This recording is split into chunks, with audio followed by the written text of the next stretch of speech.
Hi, welcome to Unjust Development.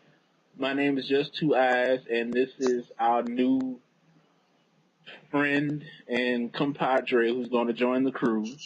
Huh? Oh, I'm Jonathan. Hey, so not to be fused with Jonathan, even though he wish he could be Asian. The concept behind the movie The Purge and how retarded it is. Okay, so the movie is about a 12-hour window where all crime is legal. And they're saying that unemployment is at 1% and that crime is at all-time low. And it just doesn't make sense to me. Okay, so unemployment being at 1%, it makes sense because you got to think, well, in this 12-hour window, a lot of homeless people die. Just not a lot, all of them. So you don't want to be homeless. Yeah, because if unemployment is at 1%, it means the only people who don't have jobs are children. Which means there's no homeless people, there's no real poverty. Poverty. And that's kind of sad that everybody has a job, and if you don't, which means that you're either a child or you're dead if you don't have a job. And it also means that that most people who do have jobs that are like low class, they're probably drug addicts who work at McDonald's. So that you don't want to go to McDonald's. Not even now. I'm just saying though. So crime is supposedly at an all-time low. But you got to think, in this 12-hour window, you can bring a lot of drugs, a lot of guns, and a lot of human trafficking into the United States. So to say that with all that going on, that crime is at all-time low, I don't see it because there's people, I'm sure, armed to the teeth because of this day, and there's a lot of people taking drugs to relieve the stress when they don't have that one day to relieve the stress. I do understand that waiting a whole 364 days for that one day when all hell is gonna break loose. Of course you're gonna be prepared. Of course you gotta watch out for everybody, even the ones who are your best friends could just show up and fuck you. Literally. Pretty much. So in the trailer, you see the main character looking at his next door neighbor and sharpening a machete, and it crosses my mind that in the movie they don't huddle up together and try to combine their strength to protect themselves throughout the night. Instead, he just locks his main family in the house. There's no grandparents, there's no uncles, there's no cousins, relatives, or any of that. So it's just a main family. So I can't imagine there's a lot of trust between people because with that, you think, okay, if you piss me off, then I'm going to get you back on this day. So there doesn't seem to be a lot of reason for trust between everyday people. Just because they could feel like it, they could kill you right then and there. It doesn't even have to be a good reason. Like, even today, normal girls, pretty girls, they're stalked. And sometimes, you think they deserve it because they're a bitch. But then there's like normal good girls, and they get stalked for no reason. And then when they try to let the guy down nicely, it's like, I'm just not into you. Then on that day, it's like, if I can't have you, then nobody can have you, and you can get kidnapped or killed.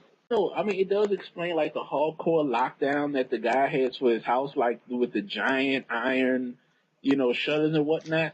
But at the same time, it'll make you go crazy through the rest of the year. And the only way I could see how this whole plan could work is if they kill people for doing crimes throughout the whole year until that day.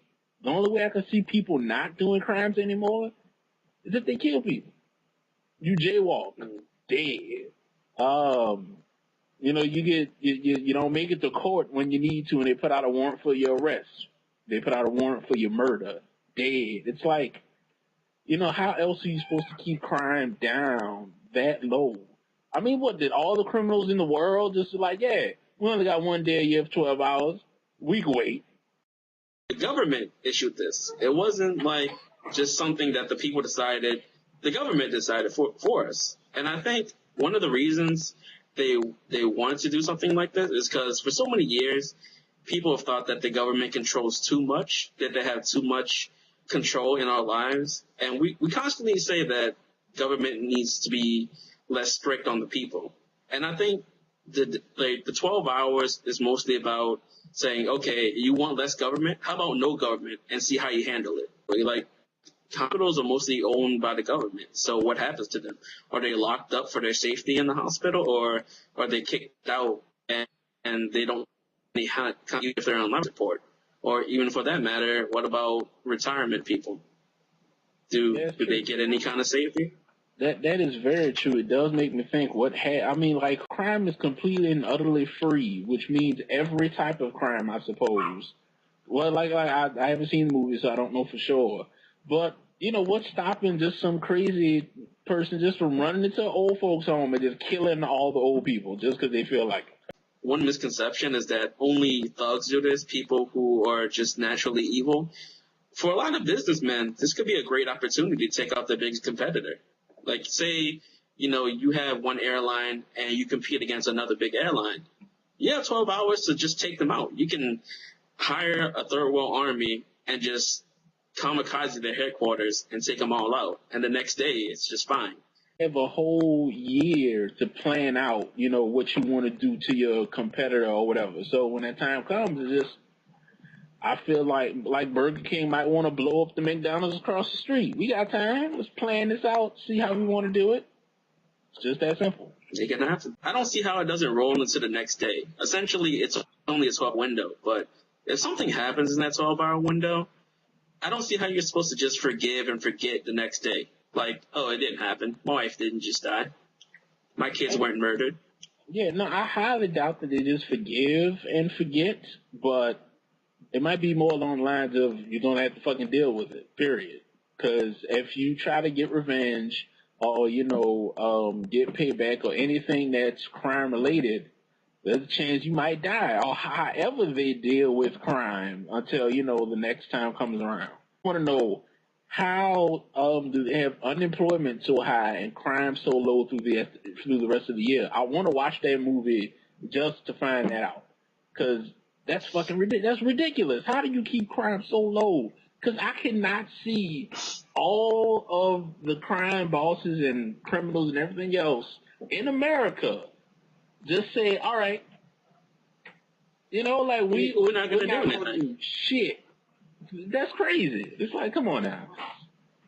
And I can kind of see this, like, in the slightest chance might work. Like, if they got rid of guns, but they don't. They clearly show in the movie that people have guns. So it's not like they restricted guns to a point where you can only use your fist and maybe blunt objects and a knife to take somebody out. No, they have guns. So yeah, there are a lot of murders going on in that 12 hours. And this is yearly. It's not just like, oh, maybe every 5 years, every 10 years. It's every year. Yeah. So you got to think, at least, if it's global, millions of people die during those 12 hours. Oh, yeah, yeah. I mean, even if it is just in America, that's still a lot of people who die. That's still a lot. And no, the thing is, it could be your neighbor. It could be your family member who could be out there doing these crimes, who could fuck you over. And the very next day, hey, neighbor. You can't do anything.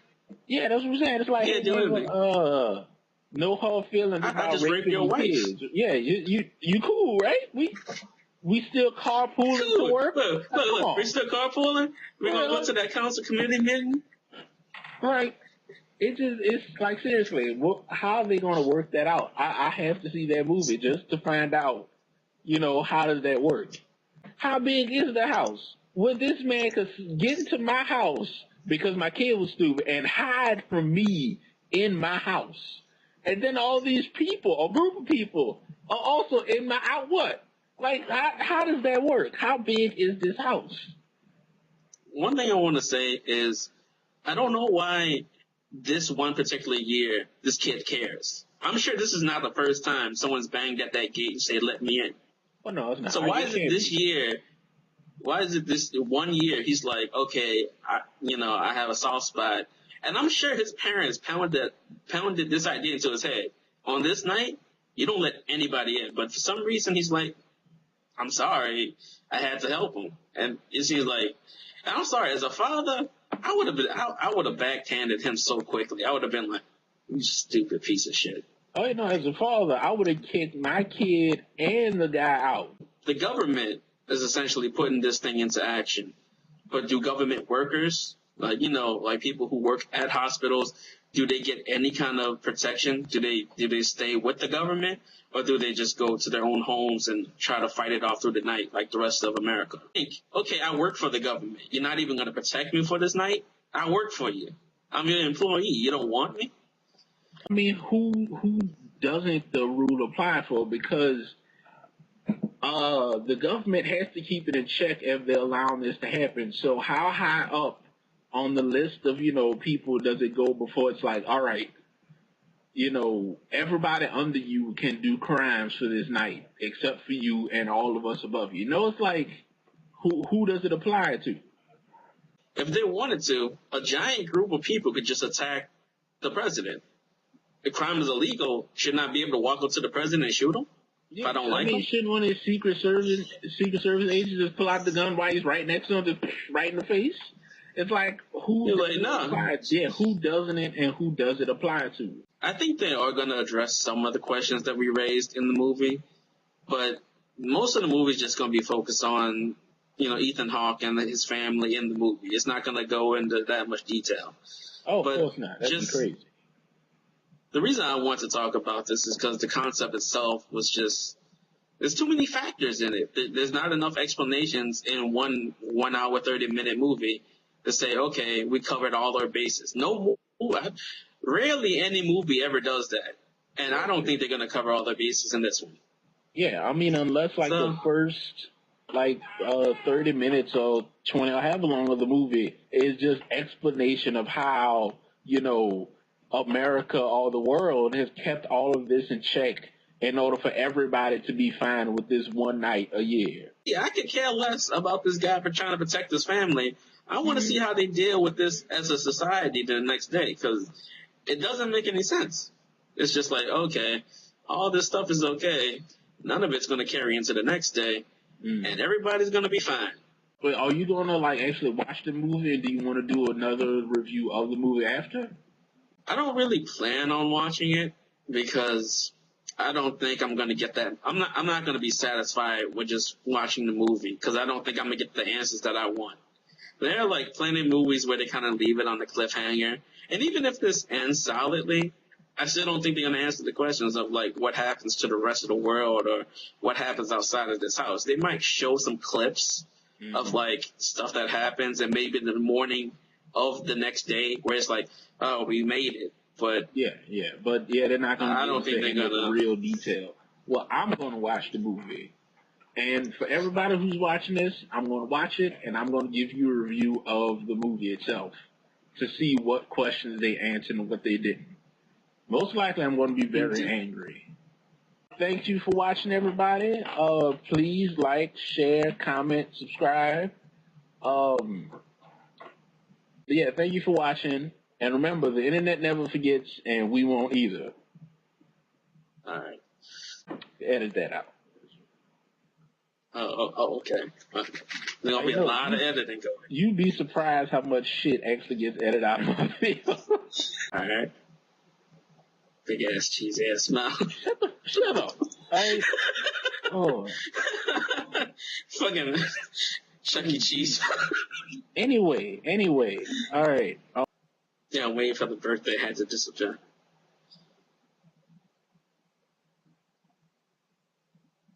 That doesn't happen. No, that doesn't happen. So anyway. No, well, it is true. I mean, don't get me wrong. Shut up.